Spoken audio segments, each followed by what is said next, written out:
pagtatalo ng magkasintahan na uwi sa sakitan. Nako, agad na respondihan ng Malate PNP sa loob lang ng 4 na minuto matapos ang tawag sa 911. Panoorin po natin ito. Ligtas na pamamayanan, ligtas na mamamayan. Kaya naman ang pambansang pulisya ay agaran ang pag-aksyon sa mga sumbong ng ating mga kababayan. Nagdala ng tensyon ang mainitang pagtatalo ng magkasintahan na nauwi sa pananakit sa Barangay 704, Malate, Manila. Sa loob lamang ng 4 na minuto, agad itong nirespondihan ng Malate PNP matapos makatanggap ng tawag sa 911 mula sa SK chairman ng nasabing barangay.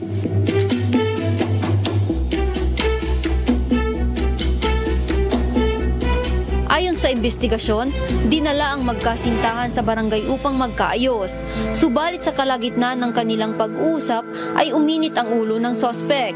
Nilapitan ang kanyang kinakasama at bigla na lamang niya itong hinampas. Sinubukan ng mga kawani ng barangay na awatin ang sospek, pero mas naging agresibo ito at patuloy na nagwala. Maging ang mga pulis na umawat sa kanya ay nasuntok at naitulak niya, dahilan upang siya ay arestuhin. Ang sospek ay nasa kustodiya na ng Malate PNP at nahaharap sa kasong alarms and scandals at violations and resistance and disobedience to a person in authority. Nagpabot naman ng mensahe at pasasalamat sa PNP ang SK chairman dahil sa mabilisang pagresponde ng Pulis Malate. Muling nagpaalala ang PNP na sa gitna ng hindi pagkakaunawaan, pairalin ang mahinahong pag-uusap at huwag ang init ng ulo. Dahil ang karahasan na hindi solusyon sa anumang problema. Ito ay magdadala lamang ng mas higit na kapahamakan. Hi, I'm SK Chairman Ira Delicana from Barangay 704, Zone 77. I was the one who called 911 for help. I made the call because there was a man violently attacked his wife in front of our barangay. The situation was getting worse and I knew someone's life could be in danger, so I immediately called 911, and within 3 to 4 minutes, the police arrived.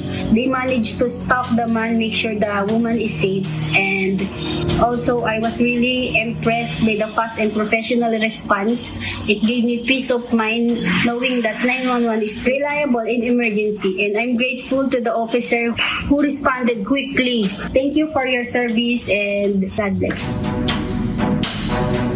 Simula nang nailunsad ang programa ng ating GPNP para sa maayos at mabilis na serbisyo ng ating mga kapulisan, ay muli na naman natin nasaksihan na talagang epektibo ang programang 911. I-dial mo ang 911 at agad ang pulis ay nandyan sa inyong harapan.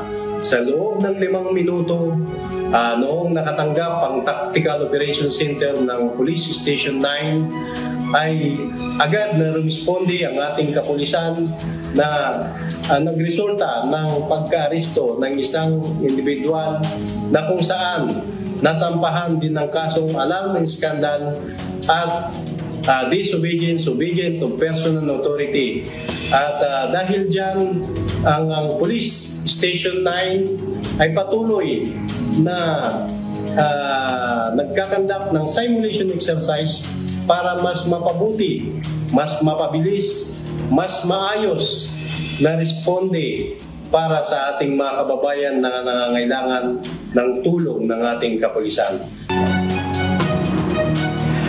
Huwag nyo nang hanapin ng mga pulis sa presinto sapagkat kami ay nasa inyo ng mga telepono.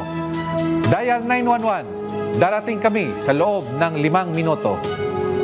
Sa bagong Pilipinas, ang gusto ng pulis, ligtas ka.